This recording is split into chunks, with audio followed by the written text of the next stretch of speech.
Title: Texas versus the Feds, who'll blink first over floating barriers in Rio Grande.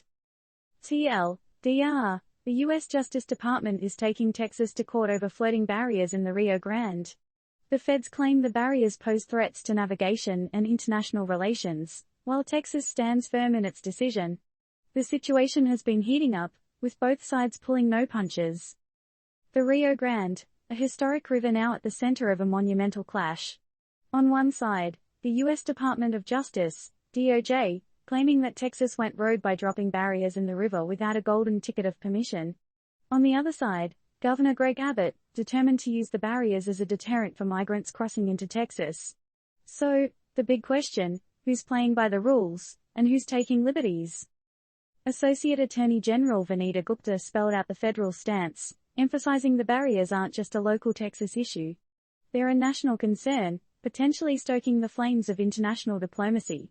Remember when we were kids and our parents told us our actions have consequences? Well, Mexico's already lodged protests over the floating barriers. But Abbott, in a rebellious tone echoing a classic movie line, told President Joe Biden, "Texas will see you in court, Mr. President." So, what's the real beef? It boils down to the Rivers and Harbors Appropriation Act. The DOJ argues that Texas violated this act by going DIY on the river without the U.S. Army Corps of Engineers say so. But Abbott's throwing some shade back, insinuating that the DOJ is stretching the meaning of an obscure statute. Now, let's add some real-life seasoning to this story. Picture this: a Texas canoe and kayaking company owner, probably envisioning a peaceful river scene, found their flow disrupted by these barriers. So what do? Slap a lawsuit on Texas. To complicate matters, there's a whirlwind of controversy surrounding the treatment of migrants attempting to get into the U.S. Disturbing images, unsettling reports, and even claims that Texas troopers were advised to push migrants back into the Rio Grande without giving them water. Although Abbott's office denies these allegations, it seems like things on the border are far from chill.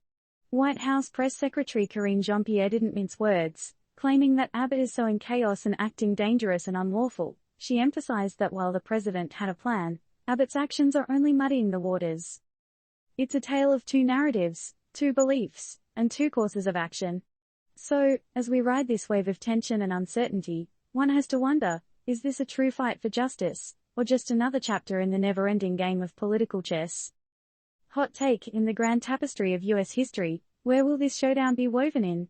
And more crucially, as spectators in this epic saga, we must ask ourselves, in the battle for control over a river, are we forgetting the larger picture and the real people affected by these decisions?